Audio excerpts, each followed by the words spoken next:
ሊዮኔል ሜሲ ክፍል 2 ከክፍል 1 የቀጠለ እንደ አውሮፓውያን አቆጣጠር በ2012 ደግሞ በክለብና በዓለም አቀፍ ጨዋታ 91 ጎሎችን በማስቆጠር እንደ አውሮፓውያን አቆጣጠር በ1971 ገርድ ሙለር በአንድ የውድድር ዓመት ያስቆጠረውን የ87 ጎል ሪካርድ ሰበረ።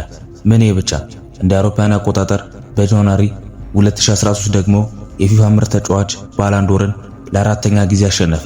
ይህ እግር ኳስ ታጋዩ በደረሰበት የቁርጭምጭሚት ጉዳት በዚህ ዓመት የተወሰነ ደረጃ አቋሙ የቀነሰ ቢሆንም እንደ አውሮፓውያን አቆጣጠር በ2014 መገባደጃ ላይ በላሊጋና በሻምፒዮንስ ሊግ ጨዋታ ላይ የምንጊዜም ከፍተኛ ጎል አስቆጣሪ በመሆን ሪካርድ ሰባሪነቱን በድጋሚ በእጁ አስገባ።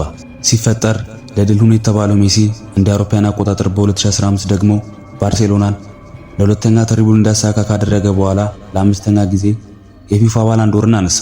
በሚያስደንቅ ሁኔታ ከ4 ዓመታት በኋላ ደግሞ ባርሴሎናን ለሌላ ሊጋ ዋንጫ ካበቃ በኋላ የለመደውን የደጋገመውን የፊፋ ባላንዶር ዋንጫ ለስድስተኛ ጊዜ ከፍ አደረገ። የአገሩን ብሔራዊ ቡድን ለስኬት እንደሚያበቃው ጥርጥር አልነበረም። ዘመኑ እንደ አውሮፓውያን አቆጣጠር በ2014 ነበር። የአርጀንቲና ብሔራዊ ቡድን በሜሲ ትከሻ ላይ ሆኖ እስከ ፍጻሜው ዙር ድረስ ተጓዘ። ከጀርመን ብሔራዊ ቡድን ጋር እንዳለመታደል ሆኖ የአርጀንቲና ብሔራዊ ቡድን ተሸነፈ። ሜሲ ግን የውድድሩ ኮከብ ተጫዋች ከመሆን ያገደችው አንዳች ነገር አልነበረም። እንደ አውሮፓውያን አቆጣጠር በ2016 ደግሞ በኮፓ አሜሪካ አሁንም ሜሲ አርጀንቲና ቡድንን ለፍጻሜ ጨዋታ ደረሰ። ሆኖም ግን የዋንጫ ጉዟቸው በቺሊ መገታቱ አይቀሬ ሆነ። ሜሲም ከዚህ በኋላ ለብሔራዊ ቡድን መጫወት ይብቃኝ አለ። ነገር ግን ሐሳቡን በመቀየር እንደ አውሮፓውያን አቆጣጠር በ2018 በተካሄደው የዓለም ዋንጫ ላይ ከሀገሩ ብሔራዊ ቡድን ጎን ተሰለፈ። ነገር ግን የውሳኔ ተስፋ ያደረገውን ክብር ሳያስገኘው ቀረ። ናይጄሪያን 2-1 እንዲያሸነፉ በማድረግ ከምድብ ማጣሪያው ብሔራዊ ቡድን እንዲያልፍ ቢያደርገውም የኋላ በፈረንሳይ አጠቃላይ ድምር ውጤት 4-3 ተሸንፈው ሻንጣቸውን ሲሸክፉ የእርሱ 2 ጎል የሚሆኑ ኳሶች ትርጉም አልባ ሆኑ። በቀጣዩ ዓመት በኮፓ አሜሪካ ግማሽ ፍጻሜ ላይ አርጀንቲና በብራዚል 2-0 ስትሸነፍ ሜሲ ዳኞችን ወቀሰ። ወቀሳው ግን ከደቡብ አሜሪካ የእግር ኳስ ፌዴሬሽን የ3 ጨዋታዎችን እግድ ይዞበት መጣ።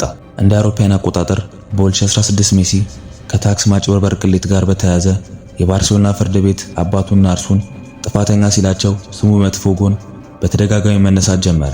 4 ቀን በፈጀው የፍርድ ቤት ሂደት ሜሲና አባቱ ምንም አይነት ታክስ ማጭበርበር ወንጀል አልፈጸምንም፣ ምናልባትም ፈጽማችኋል ከተባለን የታክስ ጉን በሚገባ ባለማወቃችን የተነሳ ነው በማለት ሞገቱ።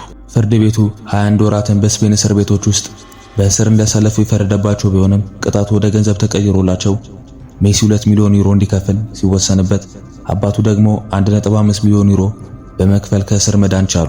ሜሲ እንደ አውሮፓውያን አቆጣጠር በጁን 30 2017 የቅርብ ጓደኛውና የእግር ኳስ ተጫዋች ሉካስ አስካሊያ አጎት ልጅ የሆነችውን የረጅም ጊዜ ፍቅረኛውን አንቶኒላ ሮኩዙዞን አገባ። ትዳራቸው በ3 ልጆች ተባረከ። እንደ አውሮፓውያን አቆጣጠር በኖቬምበር 2012 ቲያጎ፣ እንደ አውሮፓውያን አቆጣጠር በሴፕቴምበር 2015 ማቴዎ እንዲሁም እንደ አውሮፓውያን አቆጣጠር በማርች 2018 ቂሮስን ወለዱ። በነገራችን ላይ ሜሲ አንቶኒላ ለመጀመሪያ ጊዜ ተዋወቃት የ5 ዓመት ልጅ ሳለ ሀገር ቤት ነበር። በአርጀንቲና ክላሪን ጋዜጣ የክፍለ ዘመኑ ሰርግ የሚል ስያሜ የተሰጠው ይህ የሰርግ ስነ ስርዓት በሮዛሪዮ በሚገኝ ቅንጡ ሆቴል ውስጥ በርካታ እግር ኳስ ኮከብ ተጫዋቾች፣ የኮሎምቢያ ፖፕ ኮከቧ ሻኪራና 260 እንግዶች በተሳተፉበት ነበር የተካሄደው። ሊዮኔል ሜሲ እጅግ ቸር ከሚባሉ ሰዎች መካከል አንዱ ነው። ለዚህም ሳይሆን አይቀርም እንደ አውሮፓውያን አቆጣጠር በ2017 ሊዮኔል ሜሲ ፋውንዴሽኑን ያቋቋመው። በዚህም ፋውንዴሽን በከፍተኛ ሁኔታ የተጎዱ ወጣቶችን ህይወታቸውን ብርሃን የሚያይበት እድል ይፈጥራል። እንደ አውሮፓውያን አቆጣጠር በ2010 ደግሞ ሊዮኔል ሜሲ ዩኒሴፍ በዓለም ዙሪያ የሚገኙ ልጆችን መብት ለማስከበር በሚደረገው እንቅስቃሴ ውስጥ ሜሲን የመልካም ስራ አምባሳደር ሲል ሾመው።